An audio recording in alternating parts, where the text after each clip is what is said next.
Muy bien, vamos a abrir nuestras Biblias. Ahora sí vamos a ir al Primera de Corintios, capítulo número 6, versículo número 12. Este es uno de los versículos que especialmente a la gente religiosa le molesta, porque nos mete en un nivel de la revelación de la gracia de Dios que a veces, cuando tenemos estructuras religiosas muy fuertes, no lo entendemos. Dice, todas las cosas, ¿cuántas? Todas las cosas me son lícitas, mas no todas convienen. Todas las cosas me son lícitas, mas yo no me dejaré dominar, esclavizar de ninguna. ¿Amén? ¿Cuántas cosas me son lícitas? Todas. Hoy quiero hablar y seguir hablando del tema de familias saludables, y quiero hablar sobre una sexualidad sana. Normalmente, y por eso es que pedí que mandara a todos los chiquitos, ¿verdad? Porque esta va a ser una prédica de adultos, ¿sí? Clasificación R. Si hay un área, mis amados hermanos, que el enemigo está interesado en lastimar, es mi sexualidad. Y de hecho, déjeme decirle que muchos son los lastimados en su sexualidad infantil, en su sexualidad matrimonial, en su sexualidad como solteros. Usted no se imagina la cantidad de personas a las que yo atiendo, en los que encontramos ese problema y encontramos ese área de su vida lastimado. ¿Por qué? Porque el enemigo trata de tergiversar y de cambiar lo que Dios nos ha dejado como una bendición. Y es interesante ver que el Nuevo Testamento, los escritos del apóstol Pablo, están llenos de este tema. Pero uno con su mentalidad religiosa dice, no, eso no quiere decir eso. Ay, no, eso no es así. No. Y de eso está hablando.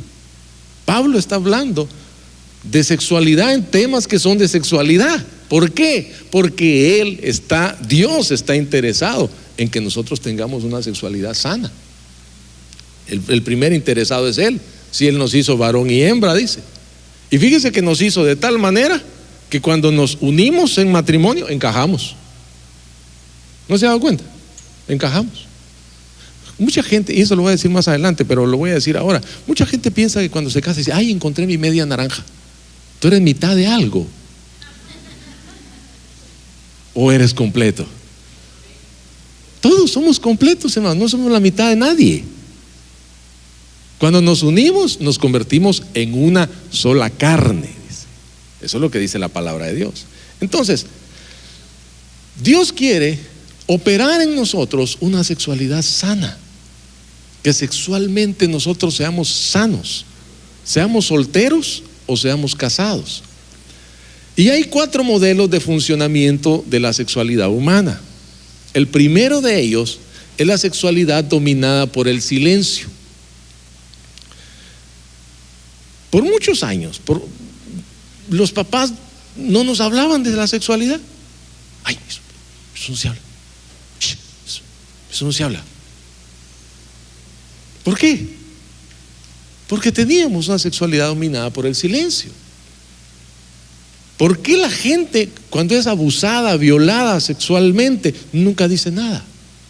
Se lo oculta, no lo dice. ¿Por qué? Porque es una sexualidad dominada por el silencio. No habla.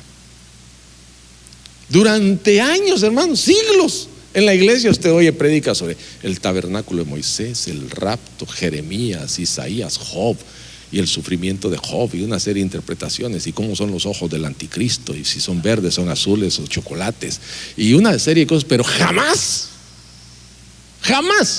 nos tocaron el tema de la sexualidad. Yo estuve en una iglesia donde los muchachos cuando iban a pedir consejería prematrimonial les daban 12 cassettes, 12 videocassettes. Aquí está su consejería, vaya y lo ve. Porque no se atrevían a darle un consejo a los muchachos. Entonces, nosotros no sabemos hablar correctamente de sexualidad porque lamentablemente los únicos tipos de lenguaje que conocemos para hablar de eso son o el científico, o el infantil, o el vulgar. Entonces no sabemos cómo comunicarnos del tema, ¿verdad? Entonces uno oye cosas, hermano. Por ejemplo, cuando los niños preguntan, hasta hoy, en muchos hogares, sobre el tema salimos con que, es que, mire, el pipicito, la pollita, el tontoncito, y una serie de tonterías, hermano. Es que los niños vienen de África, dice. O de París. Tú acabas de estar ahí, Pilar. Había fábrica de niños allá, ¿no, verdad? DHL, FedEx saliendo con un montón de muchachitos a repartir, porque las cigüeñas no se dan abasto, no, se están extinguiendo. Y la gente oyendo esto, ¿verdad? Un lenguaje que nadie entiende. Porque hay personas con problemas sexuales, varones con impotencia, con eyaculación precoz, no tienen deseos, o peor todavía, tienen eyaculación retardada, y en lugar de pedir ayuda, se autooran.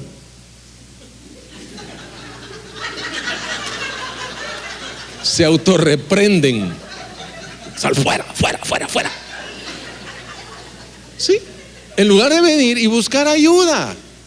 Y si me está pasando esto, hermano, ¿qué hacemos? ¿A dónde vamos? Alguien que nos aconseje, que nos diga cómo es la cosa.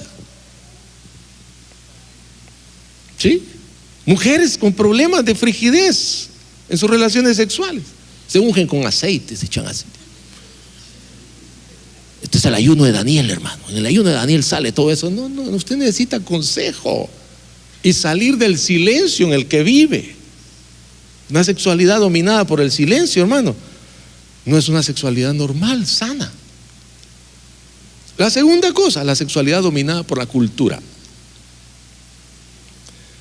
El objetivo de la cultura es transformar a la otra persona en un objeto sexual. De hecho, eso es lo que nosotros tenemos ahora.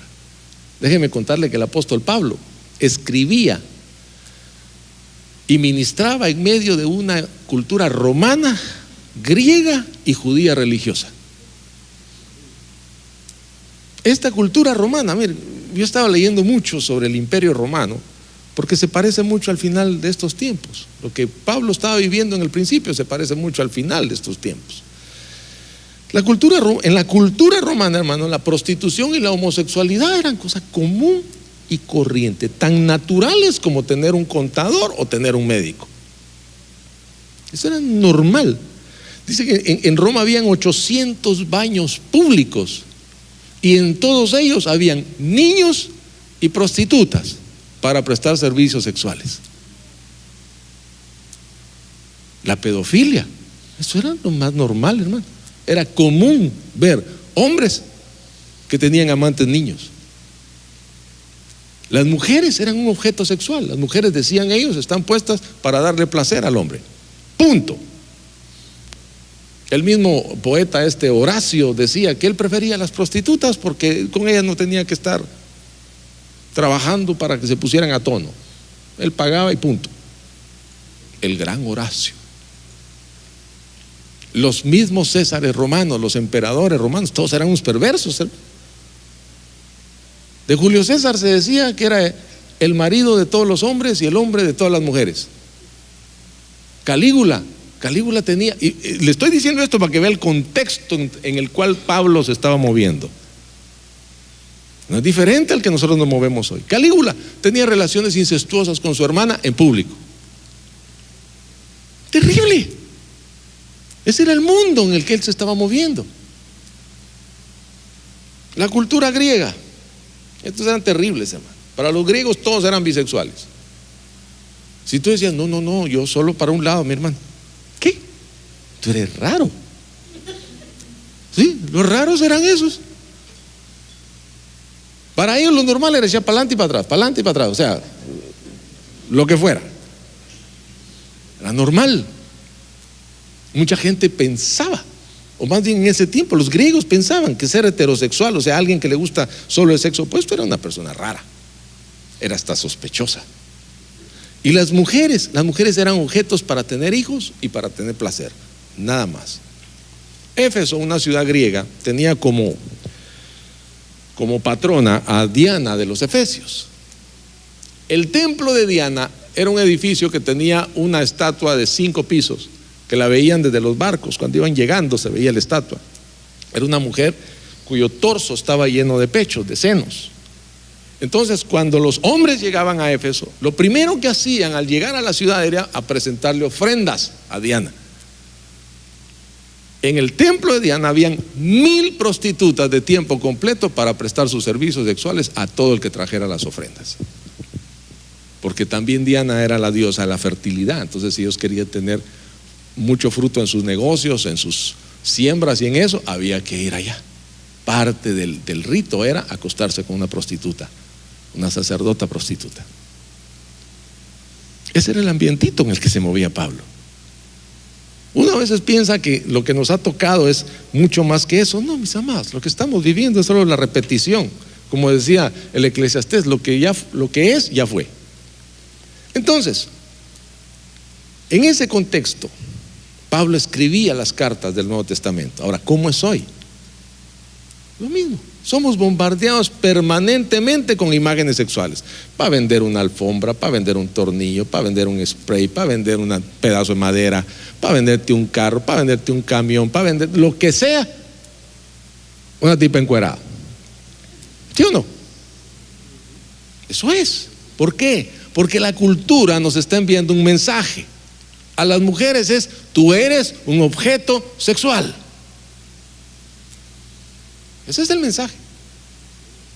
¿Y sabe qué es lo impresionante, verdad?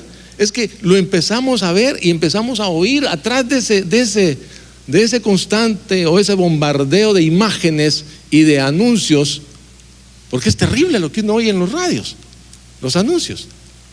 Ese bombardeo es para decirnos subliminalmente: vive como quieras y transforma a los otros en objetos sexuales. Ese es el mensaje. Yo te digo a ti, mi hermano, juega vivo. Por toda la ciudad vas a ver tu afiches de modelos semidesnudas o desnudas. El mensaje es: soy un objeto, consúmanme. Eso es lo que está diciendo. Nuestra cultura nos propone que nuestras mujeres son objetos que deben mostrarse, venderse, que esté bien flaquita,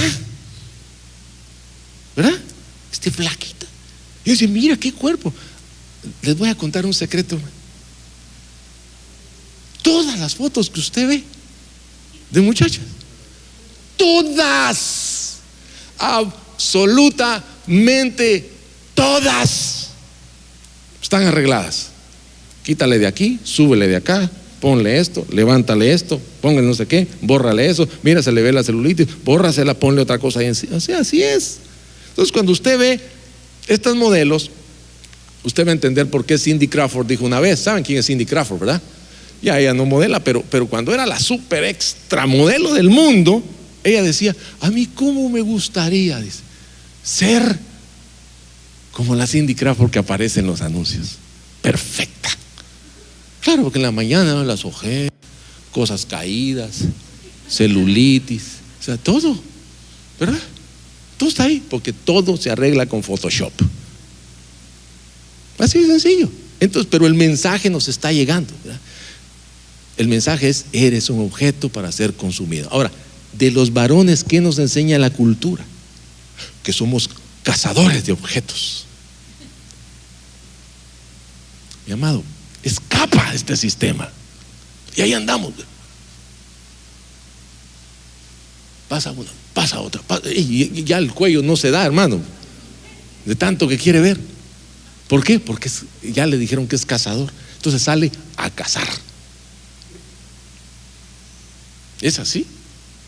No es así. Eso es mentira. Entonces, ¿qué le dicen al hombre? Dice: si tú consigues una de esas, vas a conseguir una vida sexual intensa que se va a transformar en tu felicidad eterna. ¿Sí? Ahora, ¿sabe qué es lo tremendo? ¿Sabe qué es lo tremendo de esto? Que si fuera verdad lo que nos dicen, nosotros tendríamos matrimonios más felices, menos abuso sexual, no habrían violaciones, todo el mundo sería feliz con todo lo que nos dicen. Pero como no es cierto, todo el mundo vive frustrado. Ahora le voy a contar algo. ¿Sabe usted que las estadísticas que usan los productores de Viagra para decir que el 50% de los hombres padecen disfunción eréctil es mentira? Sí, es mentira. No es cierto que sea el 50%. Algunos casos se dan. Y los casados saben eso, que hay días en que no tiene ganas, pues, no tiene ánimo. Mi amor, ¿qué le pasa? Estoy cansado, dice, sí. Entonces, ¿cuál es el mensaje que le llega? Ah, yo soy uno del 50%, cómprame la pastillita. Mentira. Nada más descansa. Mire, nunca se me olvida, y aconsejé a una pareja, se iban a casar, se casaron y todo, y viaje de bodas, se fue a un lugar lindísimo, hermano, precioso lugar. Y de repente suena el teléfono y me dice: Palo, tengo un problema, hermano. ¿Qué pasó?, le digo yo. Yo pensé que habían chocado, qué sé yo. No, me dice, no puedo. ¿Cómo? Y yo le dije: mira, mi hermano, tranquilo. Primero, que no pan de alcúnico, ¿verdad? Tranquilo. No se me asuste, no se me asuste, le dije. Tranquilo. Esto es normal, le dije. Has pasado por una semana de un estrés. Los que se han casado saben el estrés que se arma, hermano. Es horrible. Yo no sé cómo termina uno casándose después de todo ese estrés. Pero es un estrés espantoso. La gente se pone histérica. Hasta dicen: pues no me caso, ¿verdad? Yo he oído eso. Bueno, yo le digo: tranquilo, explícale a tu esposa lo que te está pasando, que estás estresado, estás cansado. Váyanse al jacuzzi, le dije. Ahí te relajas, pides tu bebidita así sabrosona, y luego te vas a tu cuarto, te acuestas a dormir toda la tarde, y si eso no funciona, me llamas.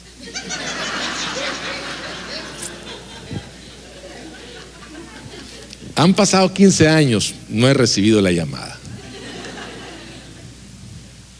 Es así.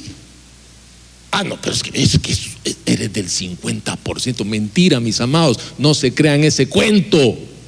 Eso no es así. Y entonces ahí va uno. ¿Cuánto que cuesta esa pastillita? ¿Alguien sabe? Nadie quiere decir, creí que los iba a agarrar.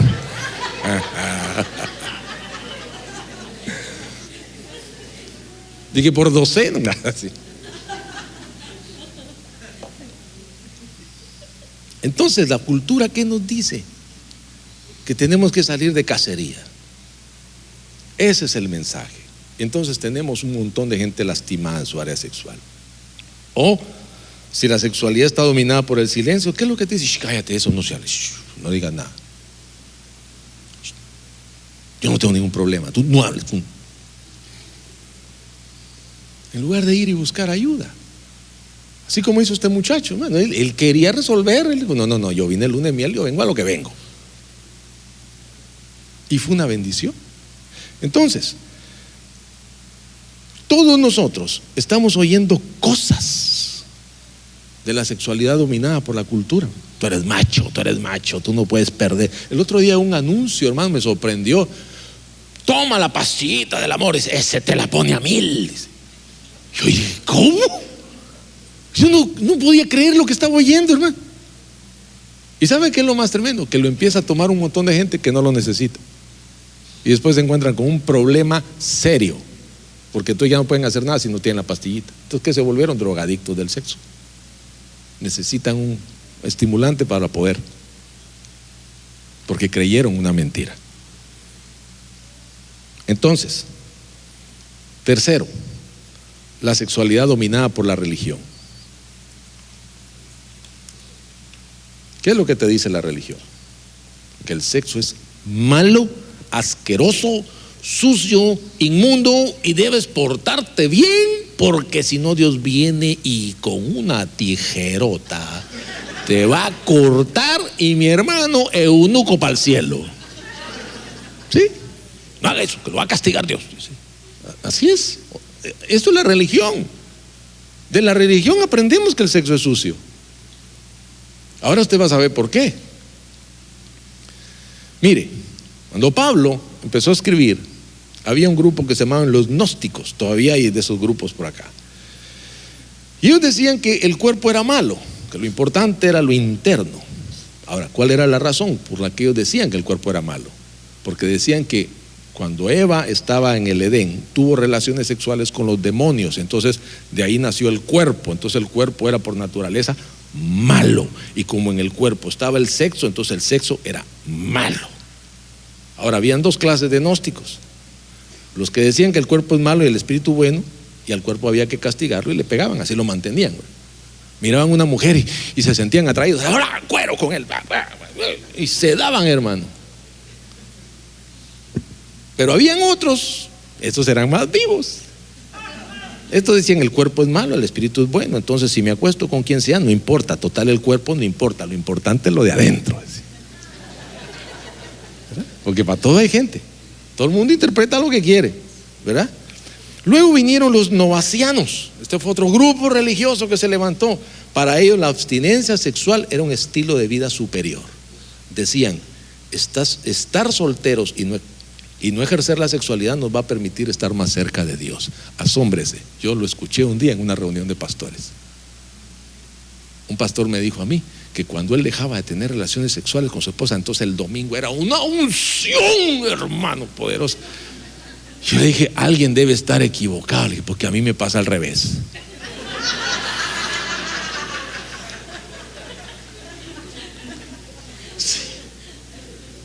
O sea, todavía hay novacianos por ahí, hermano, hablando sus cosas.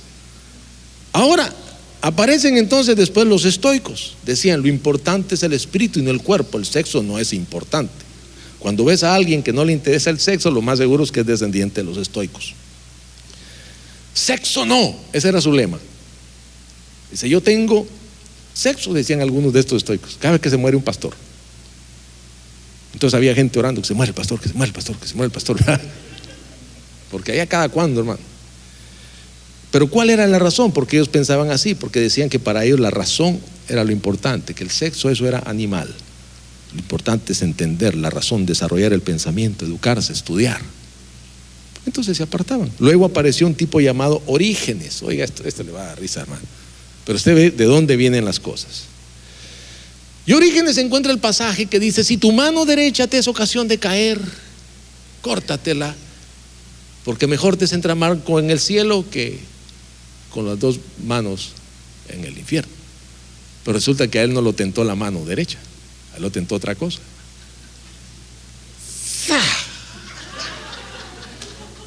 Y dice que cantando un salmo, hermano, se automutiló. ¿Sabe qué fue lo triste? Que tenía discípulos y siguieron detrás de él, hermano. Todos, fue una cortadera de cosas. Y la gente, hasta santos son, hermano. Los declararon santos por eso. Yo diría que severendos santos, yo sí no quiero de eso. Entonces aparece San Agustín. Y ahí San Agustín dice algo, una conclusión a la que llegó. Y déjeme decirle que San Agustín es exaltado en muchos lugares. Y hablan de sus confesiones y sus libros. Pero él hizo un daño terrible, hermano, a la sexualidad de las personas. Él dijo: nosotros nacemos entre la orina. El sexo es una cosa asquerosa. Para lo único que sirve es para tener hijos. Y a ellos, cuando los tienes, les transmites el pecado original. Por tanto, ¿cómo se transmite el pecado original? Por el sexo. Entonces, el sexo es malo, asqueroso, sucio. Y ahí comenzó la cosa, hermano. Empezaron a denigrar lo que era una bendición de Dios. Tremendo, ¿verdad? Entonces llega la Edad Media y los religiosos dicen: esto del sexo se cura con castigo y penitencia. Entonces se estableció qué días se podía tener sexo y qué días no. Lunes no se puede, porque es el Día de los Muertos. Martes tampoco, es día de ayuno general. Miércoles es el Día de la Virgen, tampoco. El jueves era el Día del Obispo. El viernes cualquier cosa inventaban. Por fin llegaba el sábado que sí se podía. Eran unos movimientos de intercesión, hermano, para que terminara la semana. Tremendos. Me recuerda que una vez llegó una pareja que eran al revés, ¿verdad? Y fueron a hablar con un médico. Le dijeron, es que doctor, le dice, yo no sé qué hacemos. Mire, nosotros tenemos sexo todos los días, a toda hora. Entonces el médico lo dice, ay, le dice, mira, ustedes van a morir si siguen en eso, porque ni comen. Vamos a hacer una cosa, van a tener sexo nada más los días que tienen R, ¿verdad? Martes, miércoles, viernes. Está bien, se fueron a su casa. Estaban en la casa, ¿verdad? Lunes, pues tranquilos. Martes hubo acción, miércoles también. Cuando amaneció, le dice, mi amor, le dice, ¿qué día es hoy? Jueves, dice. Manera de resolver la cosa, ¿verdad? El jueves. Yo espero que usted tenga muchos jueves. Ustedes casados, los solteros no. Ya voy a hablar con los solteros de su sexualidad. Espérese. Mire, yo conozco iglesias evangélicas, hermano, donde a la gente la tienen en algo parecido. Le dicen, no, lunes de oración. Quietecito, todo el mundo. Es culto de oración. El martes, no, el martes no, el martes de enseñanza. Así que hay que estar tranquilo. Miércoles entonces, no, miércoles salimos a evangelizar. Así que hay que estar en ayuno. Jueves. Y algo inventan, hermano. Y mire, yo una vez conocí a alguien que estaba en una iglesia así. Y yo le dije, mira, mi hermano, si yo me congrego en tu iglesia, yo me aparto. Yo sí me aparto. Eso está difícil vivir así. Que te esté diciendo que hoy no, mañana tampoco, y el otro día tampoco. No es así, no es natural, no es normal. Entonces, volviendo a la Edad Media, todo se castigaba. Entonces, si tenías polución nocturna, ¿saben qué es eso, verdad? Cuando un varón eyacula en medio de la noche sin tener relación, venían con él y le decían, a ver, ¿qué fue lo que le pasó? Me pasó esto. Bueno, recite 15 salmos. Si encontraban un clérigo que había fornicado, hermano, 3 años de penitencia. ¿De qué un beso de piquito? Esos son 8 ayunos. Si era sodomía o homosexualismo, son 5 años de penitencia si tenía plata. Si no, la hoguera o la cárcel. Así era. No se andaban con cosas. En 1830, ya más acá, Sylvester Graham, era un cristiano, un hermano, inventa los bizcochos Graham, unas donas. Todavía andan por ahí los de esa marca. Según él, esos bizcochos eran para que la gente no tuviera tanto deseo sexual. Así que ya sabes, si no quiere tener deseo sexual, Dunkin' Donuts, papá. Mentira, hermano, mentira, eso no es cierto. Entonces aparece otro, un pastor que se llama John Kellogg's. Y John Kellogg's inventó unos copitos de maíz que usted los conoce. Esos son para que la gente no se masturbe, dice. Coma Kellogg's, bastante Kellogg's. Mi amado, huya de los religiosos, por favor. Eso solo cosas raras se inventan. En algunas iglesias llamadas cristianas, si una muchacha tiene relaciones prematrimoniales y o queda embarazada, ella viene y le pide perdón a Dios, se arrepiente de su pecado. Pero en algunos lugares el pastor le dice, mira, yo no te puedo casar de blanco, ni en la iglesia, en otro lugar. Y yo digo, ¿por qué? ¿Por qué si se arrepintió? Ya Dios la perdonó. ¿Cuál es la cosa de seguir castigando a la gente? Mire, hay lugares donde la Biblia nos habla de que hay un pecado imperdonable, que es la blasfemia contra el Espíritu Santo. La iglesia evangélica inventó otro, el divorcio. Tú te divorcias y ya no te quieren ni saludar en esos lugares. ¿Por qué? Porque para ellos cometiste el pecado más grande, entonces ya ni la mano te dan. No, ya el hombre pidió perdón, ya la mujer pidió perdón, no podían vivir juntos, se fueron a vivir cada uno por su lado. Ya Dios los perdonó. ¿Quiénes somos nosotros para venir y juzgarlos? Es más pecado juzgarlos que lo que ellos están haciendo. Ya Dios los perdonó a ellos. Entonces, yo pregunto, con una muchacha así, ya Dios la perdonó, ¿qué? La Biblia dice, si confesamos nuestros pecados y nos apartamos, alcanzamos misericordia. Él es fiel y justo para perdonar nuestros pecados. De eso se trata. Si Dios te perdonó, nadie puede decir que no.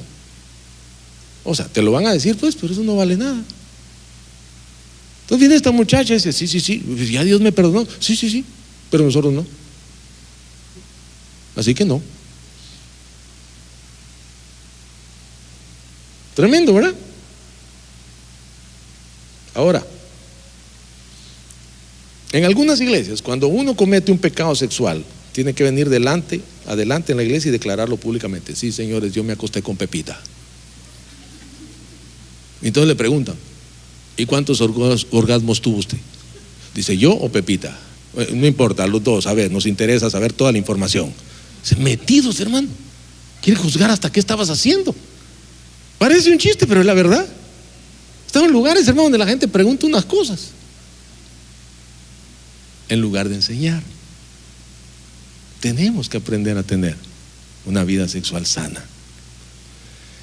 Ahora, estas cosas pasan por herencia religiosa, que la herencia religiosa, hermano, está metida hasta lo más profundo de los huesos, los tuétanos. Conozco lugares donde si la gente peca sexualmente, dicen, no, usted no puede tomar la cena del Señor. Se sienta ahí atrás, 5 años de disciplina. Nunca lo ayudan en esos 5 años. Nadie se le acerca y le dice, hey hermano, a ver cómo trabajamos con tu problema. Nadie le dice qué van a hacer, nadie. Pero sí están dispuestos a mantenerlo señalado. Herencia religiosa. Yo digo, si la gente se arrepintió, si la gente pidió perdón, y la Biblia dice que si confesamos nuestros pecados, Él nos perdona,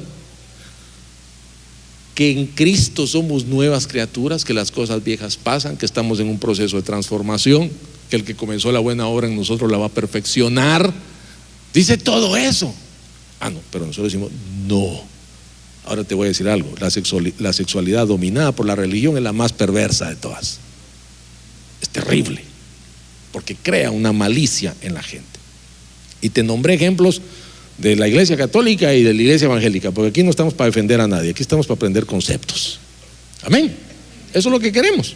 Entonces, aquí en la iglesia yo he tenido gente que me dice, oye hermano, vienen aquí, y eso ¿por qué están unidos ahí? Están unidos ahí, yo sé que están unidos ahí, están unidos.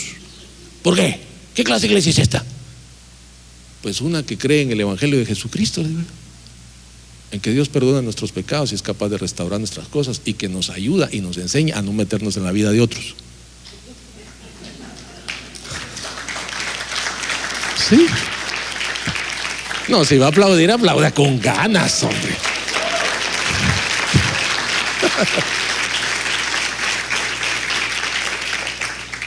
Hay gente que es extraordinaria para meterse en la vida de otros, ¿eh? Que ve la viga en el ojo ajeno. Yo le he dicho a la gente, aquí no te vamos nosotros a exigir nada, pero el día que decidas ser un líder, entonces sí. ¿Por qué? Porque vas a ser ejemplo. Entonces necesitamos que seas ejemplo de cosas buenas. Pero mientras no decidas ser un líder, hermano, es lo que dice la Biblia.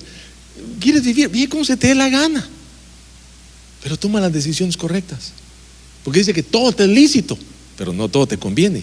¿Quién decide qué es lo que te conviene o no? A ver, ¿quién?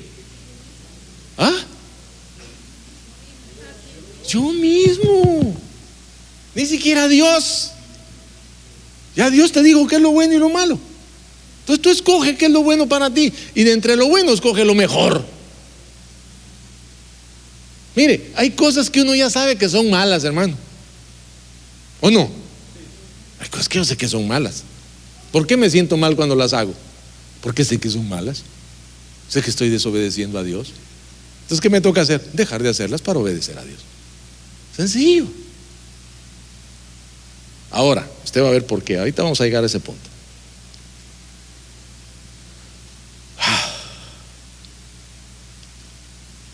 Cuarto, la sexualidad dominada por la revelación de Dios. Mi sexualidad debe ser dominada por la revelación de Dios, no por la cultura, no por el silencio, no por la religión, no por lo que aprendí en mi casa, sino por lo que Dios, mi Señor, mi diseñador, me ha enseñado. Yo debo estar atento a qué me enseña la palabra de Dios. ¿Sabe usted que hay libros en la palabra de Dios que entre los judíos hace muchos años era prohibido que lo leyeran los menores de edad? ¿Sabías? El Cantar de los Cantares. ¿Cuántos han leído el Cantar de los Cantares, hermano? La primera vez que yo lo leí, lo cerré, me asusté. Ay, dije, esto es pura ponchera, dije. Esto está violento, dije, qué barbaridad, como que la Biblia dice eso.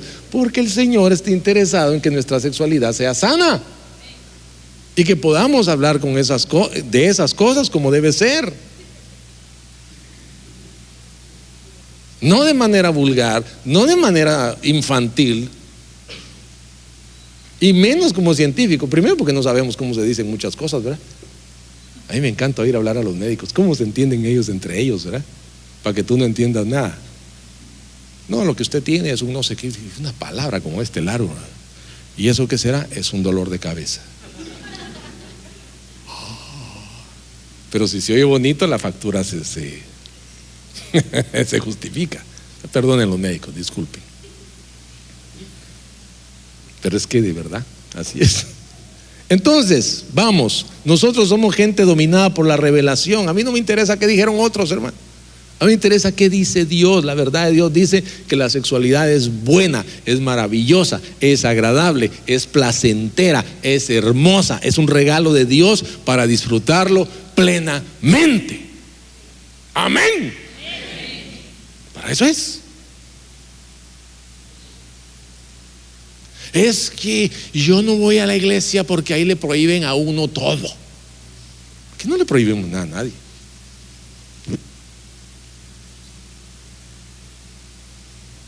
Como digo una vez, le gusta vivir como animalito, vaya como animalito, eso no es problema nuestro. Pero si le gusta vivir como un hijo de Dios, vaya a la palabra de Dios y permita que la revelación le enseñe cómo debe vivir. Amén. Entonces, vamos a 1 Corintios 6:12, ahí nos quedamos, ¿verdad? En ese versículo. Pablo había recibido una serie de preguntas, hermano, que los corintios le estaban haciendo porque no entendían. Y entonces Pablo decide aclararle las cosas. Dice: ustedes, mis hermanos, deben decidir las cosas que les convienen y las que edifican su vida. ¿Sabe por qué les dijo eso? Porque unos decían: a mí nadie me va a evaluar, nadie se mete en mi vida, yo hago con mi cuerpo lo que yo quiero, yo soy libre y decido lo que quiero. Es verdad, eso es cierto. Ahora, el apóstol les dice: ahora yo quiero que tengan entendimiento en esto. Tú no vas a dejar de pecar porque se va a enterar el pastor, o porque se va a enterar tu líder, o porque me dijeron que si yo peco el Señor va a venir y me va a echar al infierno con todo y botas. No es por miedo que dejamos de pecar. Nosotros dejamos de pecar primero porque nuestro Dios, al que nosotros servimos, ha hecho un pacto con nosotros, y por amor a ese Señor y al pacto que hemos hecho, nosotros nos guardamos. No porque alguien me lo prohíba. Yo le decía la semana pasada, ¿cuántas cosas nosotros prohibimos en la casa a nuestros hijos, hermano? ¿Y cuánto las cumplen? Ellos van e investigan. ¿Quieren saber de qué se trata eso que papá dice que no se debe hacer? Por eso debes sentarte y enseñar. Debes sentarte y dirigir y instruir. Entonces Pablo les dice: tú tienes que moverte a decidir lo mejor, lo que te conviene, lo que edifica, por una sola razón: porque eres maduro y tienes un pacto con Cristo. La madurez, mis amados hermanos, empieza a manifestarse por la clase de decisiones que tomamos para nuestra vida. Las decisiones que nosotros tomamos van a decir cuán maduros estamos nosotros para la vida. Amén. Entonces, el 6:13 dice, ¿dónde estoy? Las viandas para el vientre y el vientre para las viandas, pero tanto el uno como a las otras destruirá Dios. Aquí Pablo le dice: ¿es verdad? ¿Es cierto? Ahora deben saber una cosa. Y entonces dicen la siguiente frase: pero el cuerpo no es para la fornicación, el cuerpo no es para las relaciones sexuales prematrimoniales. Eso es lo que está diciendo. ¿Por qué?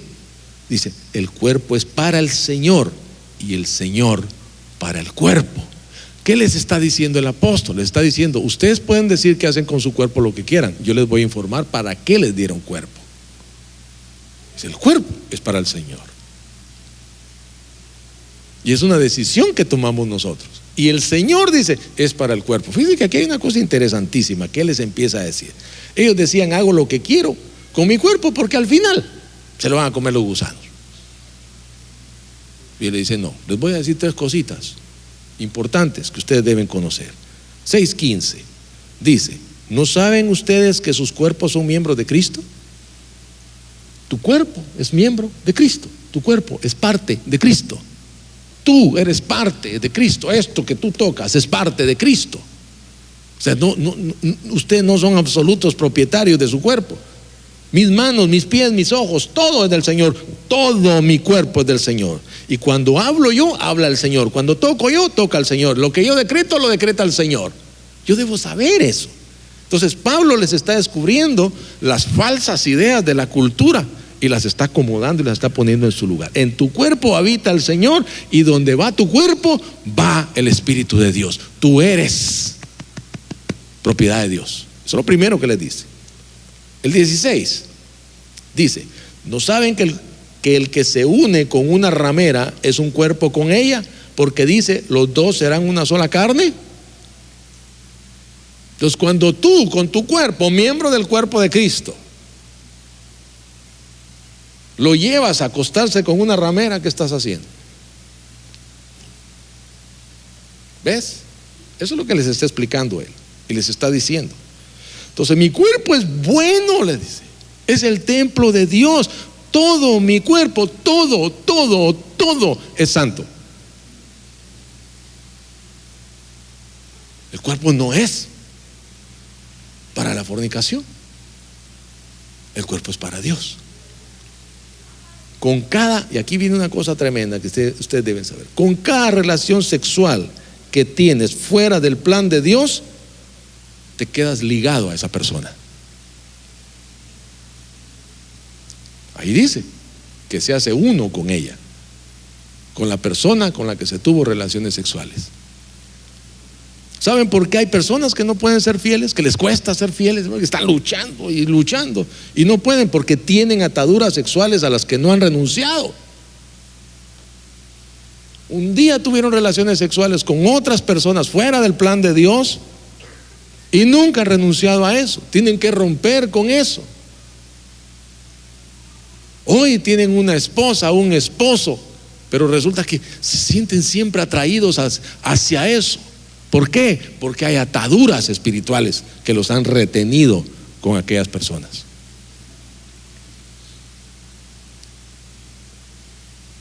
Ahora, ¿sabe qué es lo tremendo? Que no es solamente con las personas. Hoy nosotros tenemos acceso a la pornografía en internet, en televisión, en revistas, por todos lados. Y cuando nosotros nos exponemos a la intimidad sexual de otras personas, nos hacemos parte con ellos. Y por eso es que hay gente que le cuesta romper con esos hábitos que han adquirido, porque no han renunciado a la atadura espiritual que adquirieron al exponerse sexualmente a imágenes como esas. Entonces les cuesta ser fieles, están luchando. Tienes que deshacer esa atadura que se formó en tu cuerpo. Tienes que romperla, porque dice, porque el que fornica contra su propio cuerpo peca. Amén. Cada relación fuera del plan de Dios, mis amados, debo renunciarla, debo salir de esa atadura. Hay gente que no puede tener una vida sexual normal en su hogar porque no han deshecho viejas ataduras sexuales. Gente atada a la pornografía. ¿Sabe usted que David, cuando pecó con Betsabé, trajo tal atadura a su familia en el área sexual, que uno de sus hijos, de una esposa, violó a otra de sus hijas, una hermana, hija de otra esposa, dentro de la misma casa de David. Eso es lo que a mí me gusta de la Biblia, hermano, que no le oculta a uno nada. Los libros de religión, sino no, esto no, de eso no se habla. No, la Biblia te lo dice todo tal cual. ¿Por qué? Porque debemos darnos cuenta que ese tipo de cosas traen maldiciones sobre nuestros hijos. Y si no renunciamos, no rompemos, serán maldiciones sobre nuestros hijos y los hijos de nuestros hijos. Vamos a empezar a ver a nuestros nietos a ser esclavos de cosas de las que nosotros fuimos esclavos.